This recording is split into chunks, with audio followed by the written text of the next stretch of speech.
Hi hello welcome back my YouTube channel. ನೀವು ನೋಡ್ತಿದ್ದೀರಾ JK Kannada ಕೀರ್ತಿ ಕುಮಾರ್ ಜೈ. ಇವತ್ತಿನ ವೀಡಿಯೋದಲ್ಲಿ ನಾನು ಬಸಿಗಾಲುವೆ ಬಗ್ಗೆ ತಿಳಿಸ್ಕೊಳ್ಳೋಕ್ಕೆ ಇಷ್ಟಪಡ್ತೀನಿ ಸ್ನೇಹಿತರೆ.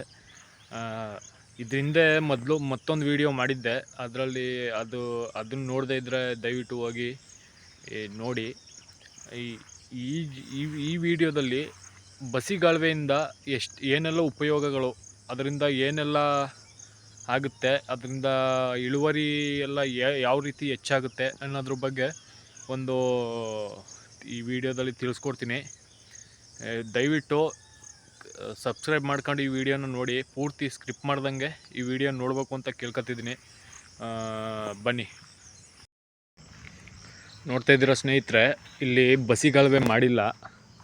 ಬಸಿಗಾಲುವೆ ಮಾಡೋದ್ರಿಂದ ಏನೆಲ್ಲ ಉಪಯೋಗ ಅಂತ ಈ ವಿಡಿಯೋದಲ್ಲಿ ನಿಮಗೆ ಹೇಳ್ತೀನಿ. ಮೊದಲನೇ ಪಾಯಿಂಟು, ಈಗ ನೋಡ್ತಿರ್ಬೋದು, ಒಂದು 3-4 ವಾರಗಳಿಂದ ಅತಿ ಹೆಚ್ಚು ತುಂಬಾ ಧಾರಾಕಾರ ಮಳೆ ಸುರಿತಾ ಇದೆ. ಆ ಮಳೆಯಿಂದಾಗಿ ಭೂಮಿ ಫುಲ್ಲು ಶೀತ ಆಗೋ ಮೂಮೆಂಟ್ ಬಂದೈತೆ. ಆ ಶೀತ ಆದರೆ ಏನೆಲ್ಲ ಪ್ರಾಬ್ಲಮ್ ಅಂತ ನಿಮಗೆ ಬೇರೆ ವಿಡಿಯೋಗಳಲ್ಲಿ ನೋಡಿರ್ತೀರ. ಮೊದಲನೇ ಪಾಯಿಂಟು ಏನಪ್ಪ ಅಂತಂದರೆ, ಬಸಿಗಾಲುವೆ ಇದ್ದರೆ ಎಷ್ಟು ಮಳೆ ಹೋದ್ರೂ ತಲೆ ಕೆಡಿಸ್ಕೊಳ್ಳೋ ಅವಶ್ಯಕತೆ ಇರಲ್ಲ. ಯಾಕೆಂತಂದರೆ ಬಸಿಗಾಲುವೆಲಿ ತೇವಾಂಶನ ಎಷ್ಟೇ ಮಳೆ ಹೋದ್ರೂ ಬಸಿಗಾಲುವೆಯಿಂದ ಬಸಿಗಾಲುವೆಯಲ್ಲಿ ಬಸ್ತು ಹೋಗೋಂಥ ನೀರು ಬಸ್ತು ಹೋಗೋಂಥ ಚಾನ್ಸಸ್ ಇರ್ತದೆ. ಎರಡನೇ ಪಾಯಿಂಟು ಏನಪ್ಪ ಅಂತಂದರೆ, ಅಡಿಕೆ ತೋಟದಲ್ಲಿ ಬಸಿಗಾಲುವೆ ಇದ್ದರೆ ಅಡಿಕೆ ಬುಡದ ಬೇರುಗಳಿರುತ್ತಲ್ಲ, ಆಹಾರ ತಿನ್ನುವ ಬೇರು, ಅದು ವೈಟ್ ರೂಟ್ ಅಂತ ಇರುತ್ತದಲ್ಲ, ಆ ರೂಟು ಬಂದು ಆ ಬಸಿಗಾಲುವೆನಲ್ಲಿ ಬಂದು ಉಸಿರಾಟ ಆಡುತ್ತೆ. ಅದರಿಂದ ನಮಗೆ ತುಂಬಾ ಹೆಲ್ಪ್ ಆಗುತ್ತೆ. ಅತಿ ಹೆಚ್ಚು ಇಳುವರಿನೂ ತಗೊಳ್ಳೋಕ್ಕೆ ಸಾಧ್ಯತೆ ಹೆಚ್ಚಿರುತ್ತದೆ. ಆಮೇಲೆ ಮೂರನೇ ಪಾಯಿಂಟ್ ಏನಪ್ಪ ಅಂತಂದರೆ, ನಾವು ಬಸಿಗಾಲುವೆಯಲ್ಲಿ ಜೂನ್-ಜುಲೈ ಟೈಮಲ್ಲಿ ಗೊಬ್ಬರನ ಹಾಕ್ತೀವಿ.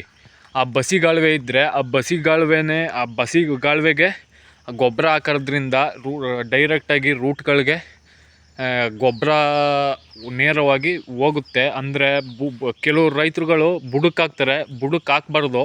ಬಸಿಗಾಲುವೆ ಅಕ್ಕಪಕ್ಕ ಎಲ್ಲರೂ ಹಾಕಿದ್ರೆ ತುಂಬ ಚೆನ್ನಾಗಿ ಬೆಳವಣಿಗೆ ಬೆಳೀತದೆ, ಆರೋಗ್ಯದಿಂದ ಕೂಡಿರುತ್ತೆ.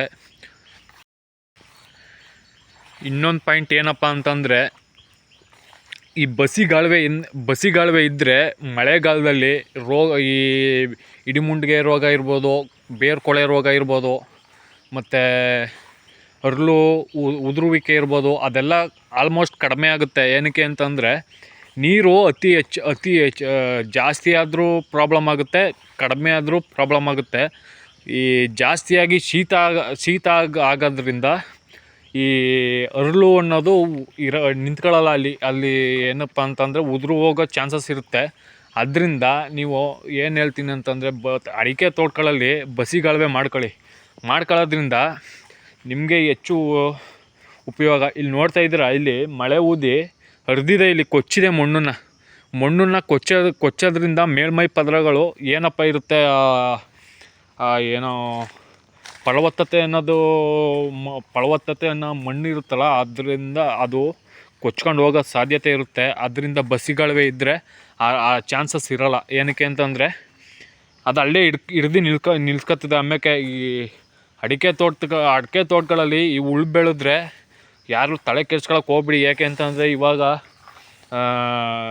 ಉಳು ಬೆಳೆಯೋದು ತುಂಬ ಒಳ್ಳೆಯದು. ಆ ಕಳೆ ಬರೋದ್ರಿಂದ ತುಂಬ ಒಳ್ಳೆಯದು. ಏನಕ್ಕೆ ಅಂತಂದರೆ, ಈ ಧಾರಾಕಾರ ಮಳೆ ಸುರಿಯೋ ಟೈಮಲ್ಲಿ ಈ ಇದು ಸೈಕ್ಲೋನ್ ಥರ ಬರುತ್ತಲ್ಲ, ಆವಾಗೇನು ಪ್ರಾಬ್ಲಮ್ ಆಗೋಲ್ಲ. ಈ ಹರಿವು ಥರ ಬೀಳುತ್ತಲ್ಲ ಮಳೆ, ಆಗ ಏನು ಪ್ರಾಬ್ಲಮ್ ಆಗುತ್ತೆ ಅಂತಂದರೆ, ಮೇಲ್ಮೈ ಪದರನ್ನ ಕೊಚ್ಕೊಂಡು ಆಚೆಗೆ ಹಾಕೋ ಚಾನ್ಸಸ್ ಇರ್ತವೆ. ಅಲ್ಲಂತಂದರೆ ನಾವೀಗ ಗೊಬ್ಬರ ಹಾಕಿರ್ತೀವಿ, ಗೊಬ್ಬರನ ಕೊಚ್ಕೊಬಂದು ಬೇರೆಯವ್ರ ಒಳಕ್ಕೆ ಬಿಡೋ ಚಾನ್ಸಸ್ ಇರುತ್ತೆ. ಅಕ್ಕಪಕ್ಕ ಕೆರೆಗಳಿದ್ದರೆ ಆ ಕೆರೆ ಒಳಗಡೆ ಬಿಡೋ ಚಾನ್ಸಸ್ ಇರ್ತವೆ. ಅದರಿಂದ ದಯವಿಟ್ಟು ಇಲ್ಲಿ ಕಳೆನ ಯಾರೂ ಈ ಟೈಮಲ್ಲಿ ಹೊಡಿಯೋಕ್ಕೆ ಹೋಗ್ಬೇಡಿ. ಏನೋ ಅಂತಂದ್ರೆ ಸ್ವಲ್ಪ ಬಿಡುವಾದಾಗ ಹೊಡ್ಕೊಂಡ್ರಾಯ್ತು. ಈ ಕಳೆ ಬಗ್ಗೆ ಮತ್ತೊಂದು ವೀಡಿಯೋ ಮಾಡ್ತೀನಿ. ಈ ವಿಡಿಯೋ ಇಷ್ಟ ಆಗಿದ್ರೆ ಲೈಕ್ ಮಾಡಿ, ಶೇರ್ ಮಾಡಿ, ಕಮೆಂಟ್ ಮಾಡಿ. Thank you for watching.